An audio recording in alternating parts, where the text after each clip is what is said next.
Terceira série do ensino médio, bom dia, prof. Rodrigo de História, como vão?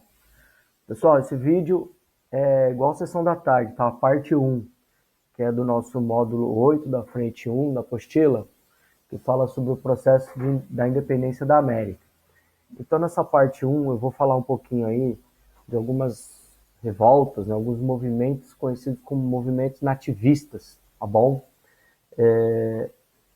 Antes, propriamente, aí desse processo de independência, a gente vai ter aí os movimentos nativistas, movimentos de revoltas, a maioria delas é em torno de questões voltadas a impostos, exploração portuguesa nesse Brasil colônia, e o emancipacionista, que é a parte 2, que eu vou promover aí um resuminho também no próximo vídeo, que fala aí já dessa tentativa de rompimento total com os portugueses e a independência do Brasil, que ainda vai demorar um pouco, tá bom?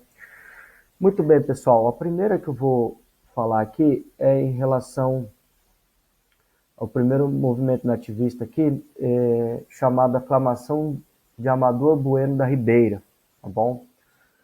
Só recapitular alguns pontos antes, né? A gente está falando aí do momento do Brasil colônia, entre ali 1640, 1720, onde houveram aí muitas revoltas, muitos movimentos, tá bom?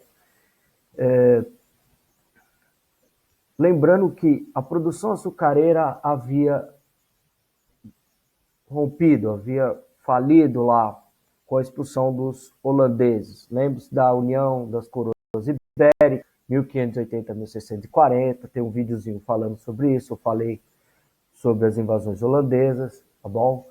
E a descoberta de ouro no interior do Brasil pelos bandeirantes paulistas despertam aí uma migração muito forte, uma interligação muito forte de outras regiões desse interior do Brasil, tá bom? Muito bem. Revoltas nativistas, por que esse nome? Porque eram uma forma de pertencimento da terra, digamos assim. Tá?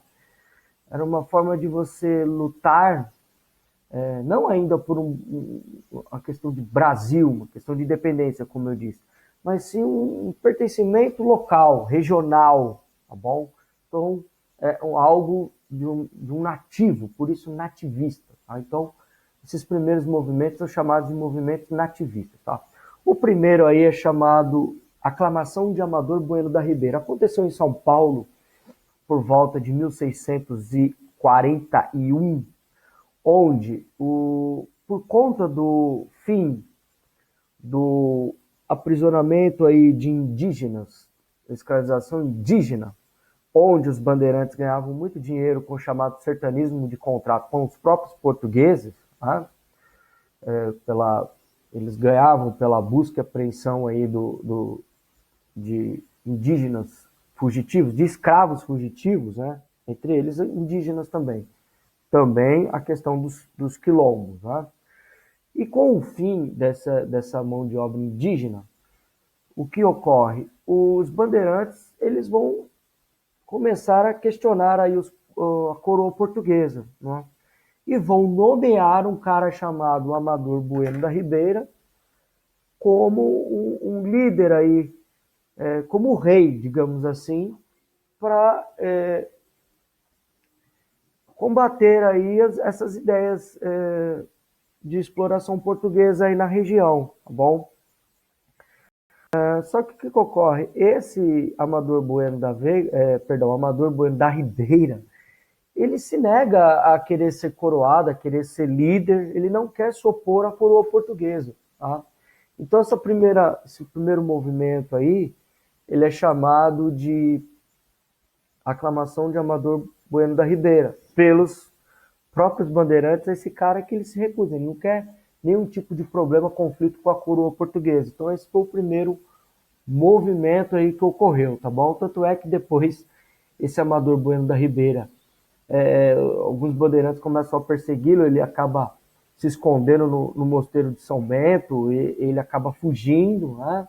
ou seja, não há uma compreensão dos bandeirantes em relação a esse cara, porque ele se recusa a querer, ele não quer nenhum conflito com a coroa portuguesa. Então esse foi o primeiro, tá bom?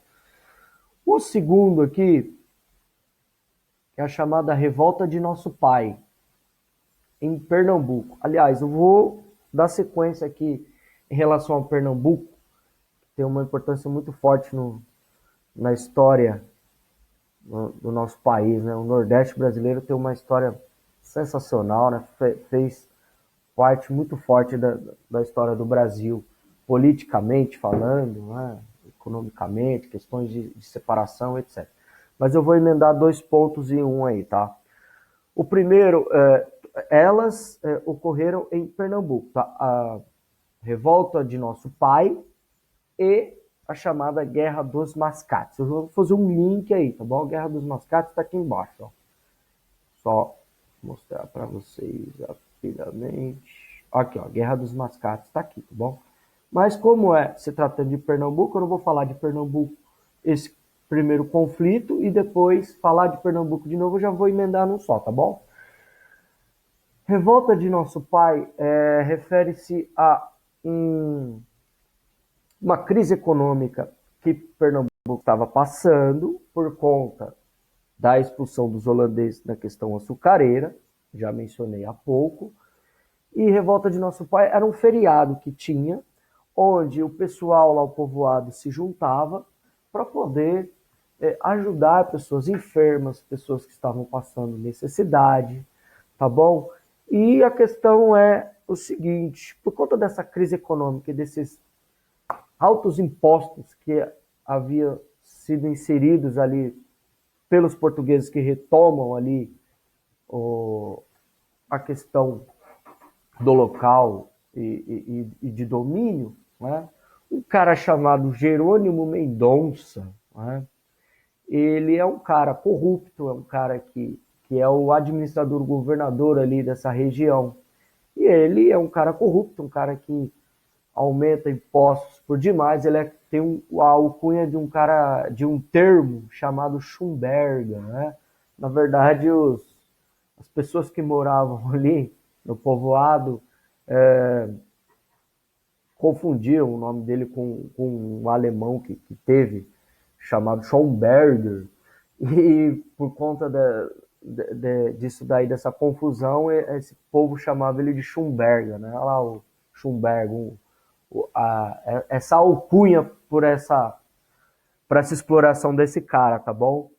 Então, por conta dessa crise econômica e desses altos impostos por esse cara chamado Jerônimo Mendonça, ficou conhecida a Revolta de Nosso Pai, que foi aí um feriado, e eles acabam expulsando esse cara dali, né? Acaba botando ele para correr dali, e essa ficou chamada de Revolta de Nosso Pai, entre 1664 e 1665. Agora, dando continuidade, como eu disse, a Guerra dos Mascates, ela foi uma guerra envolvendo aí Olinda, a região de Olinda, que era uma vila, era um centro político, né? E ali Recife. Recife era um povoado, né? Era um povoado, não era uma vila.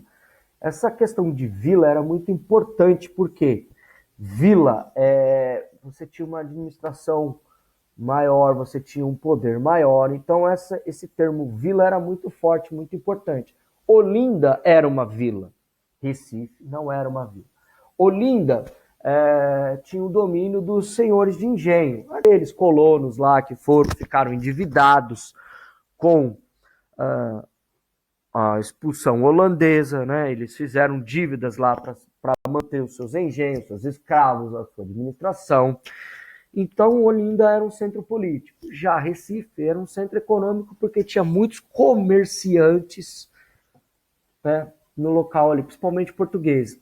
E a Guerra dos Mascates, por que esse termo mascates? Porque era um termo pejorativo que esses senhores de engenho de Olinda chamavam os comerciantes portugueses, que era o principal ponto econômico ali de Recife. O grande problema que teve aí nessa guerra entre 1710 e 1712 foi quando Recife é nomeada também uma vila. E esses senhores de engenho, então, começam a se revoltar aí e invade Recife. Não é? Além do que havia, apesar desses senhores de engenho estarem endividados, eles fazem mais dívidas ainda para sanar os problemas ali, manter ainda os engenhos, manter os escravos. Eles pegam mais em dinheiro emprestado e justamente num trâmite com esses comerciantes aí de Recife. E a guerra está formada quando o Recife tem a nomeação de vila. Né? Então você tem agora Olinda, que é uma vila importante, é um centro político, e Recife, que também se transforma em vila, que é um centro econômico, tá bom? E o que ocorre é que os senhores aí de Olinda, eles formam ali um motim ali, invade Recife, mas acabam tendo eles acabam sendo derrotados porque Recife, como eu disse, a maioria dos comerciantes portugueses tem o apoio e financiamento da coroa portuguesa. Então a Guerra dos Mascates é envolvida aí entre Olinda, centro político, e Recife, centro econômico, tá bom? Então, foi esse aí o movimento aí ocorrido na Guerra dos Mascates, tá bom? Pessoal, o próximo que eu vou mencionar aqui é a chamada Revolta dos Beckman, dos irmãos Beckman. Quem são os irmãos Beckman? Ocorreu em 1684. Onde está aqui? Só um momento. Não, esse aqui é o Movimento Emancipacionistas, professor. Ela ocorreu no Maranhão em 1684. Deixa eu só achar aqui, já vou falando para vocês, tá bom? Aqui, ó, Revolta dos Beckman. Revolta de Beckman. Os irmãos Manuel e Tomás Beckman. O que acontecia no Maranhão em 1600? Tem começo aí em 1682, por aí, tá? Até eclodir essa revolta. Havia um comércio, um monopólio dos portugueses no Maranhão, tá? Que era chamada de Companhia Geral do Comércio. Aliás, essa Companhia Geral do Comércio, ela está dizendo, tudo que é produto tinha um monopólio dos portugueses. Então, tudo que é produto, sal, bebida, escravos, principalmente os escravos africanos, né? E o Manuel e o Tomás Beckman, eles eram proprietários ali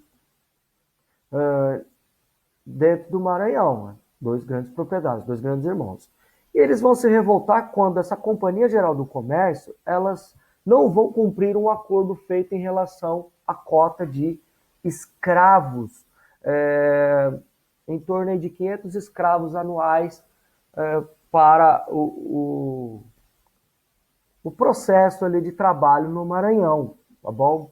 E esse não cumprimento, né, vai gerar uma exploração e um alto custo, porque o escravo ele se torna alto custo. Lembrando que a questão de escravo indígena já havia aos poucos sendo encerrada, eu mencionei há pouco aí, tá bom? Então esses dois irmãos vão liderar um motim ali contra a coroa portuguesa, né, contra esse monopólio aí de escravos, principalmente. E o Tomás, um dos irmãos, ele viaja até Portugal, vai tentar negociar com a coroa portuguesa. Mas quando ele está retornando para o Maranhão, está retornando para o Brasil, ele é enforcado, ele é morto como uma forma dos portugueses manter o controle ali, tá bom? Então a revolta dos Beckman foi uma revolta envolvendo uma divergência de interesses ali entre proprietários, no caso, os irmãos Beckman, Manuel e Tomás, e o monopólio do comércio geral ali dos portugueses. Então essa ficou conhecida como Revolta dos Beckman em 1684 no Maranhão, tá bom? Beleza? Muito bem, dando sequência aqui, a Guerra dos Emboabas.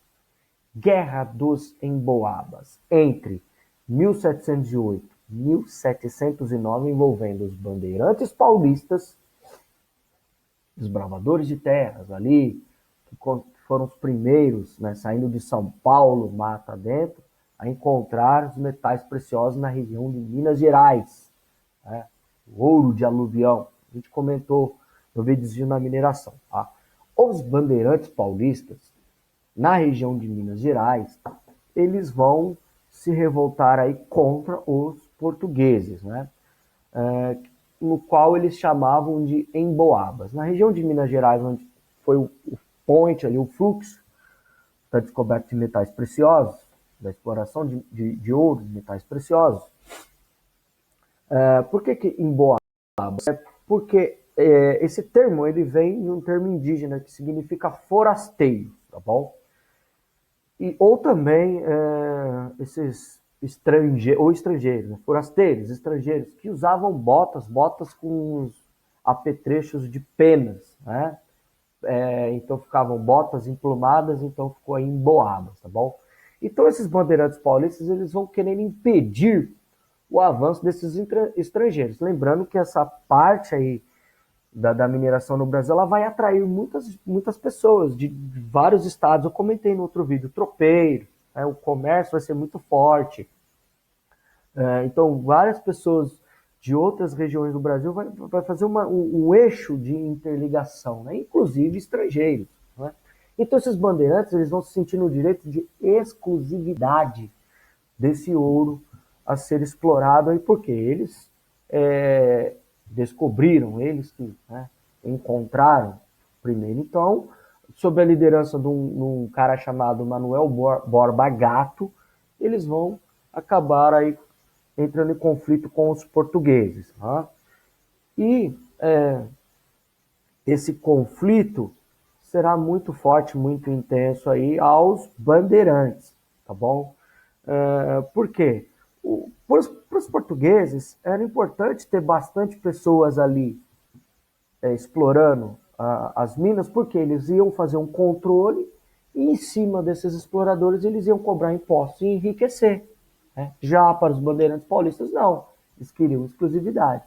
Então, houve aí um conflito, né, por conta da exploração desse metal precioso, desse ouro, e até tem um episódio chamado Capão da Traição. Capão foi uma região ali que os bandeirantes tentaram fazer uma estratégia de derrotar esses portugueses, né? esses estrangeiros, esses forasteiros, e numa região ali, né, um Capão, eles tentaram encurralar os portugueses e acabaram o tiro saindo pela culatra, né? O feitiço contra o feiticeiro. Eles acabaram sendo encurralados ali, os portugueses aniquilaram esses bandeirantes ali. Então essa foi a chamada Guerra dos Emboabas, em Minas Gerais, tá bom?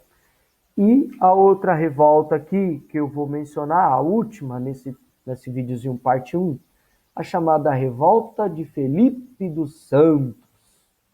Revolta de Felipe dos Santos ocorreu em Minas Gerais por volta de 1720, também conhecida como Revolta de Vila Rica, que hoje é a cidade de Ouro Preto em Minas Gerais, uma cidade histórica que eu tenho até muita vontade de conhecer.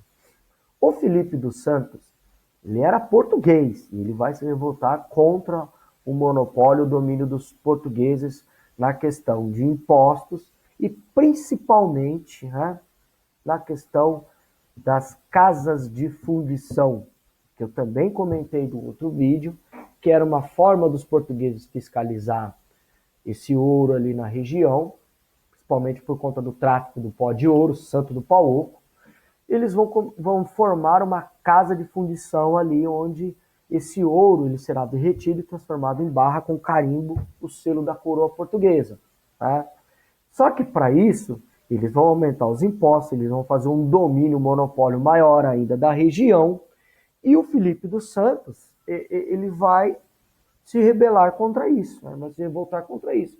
Ele quer a diminuição dos impostos e o fim das casas de fundição. E ele vai liderar essa revolta ali em Minas Gerais, e a consequência disso será a sua morte, o seu enforcamento como sinal aí de poder da coroa portuguesa. Então essa foi a chamada revolta de Felipe dos Santos na região de Minas Gerais, tá bom? Então, gente, essa primeira parte, desculpa, desse vídeo fala então desses movimentos nativistas. Lembre-se, esse movimento nativista, então, em seu contexto contra a exploração portuguesa, principalmente de impostos. Seja a questão do quinto, que era a captação de 20% do ouro extraído, a derrama, sem arrobas anuais, né, que confiscava bens também por conta para complementação desse pagamento de imposto. Então essas revoltas nativistas, movimentos nativistas, era mais uma questão de não... era uma questão econômica e não política de uma suposta independência, tá bom? Que fique claro isso daí. Na parte 2 eu já vou falar dos movimentos emancipacionistas, ou seja, de separação, por exemplo, a Conjuração Baiana e a Inconfidência Mineira, e a vinda da família real para o Brasil em 1808, com as invasões napoleônicas, o que vai dar indício aí, né, esse processo de independência ocorrido apenas em 1822, tá bom? Foi isso, um resuminho aí desses movimentos ativistas, dessa parte 1 desse módulo 8 da nossa frente 1 da apostila, tá bom? Um beijo, obrigado, saudades, tudo de bom. Tchau, tchau!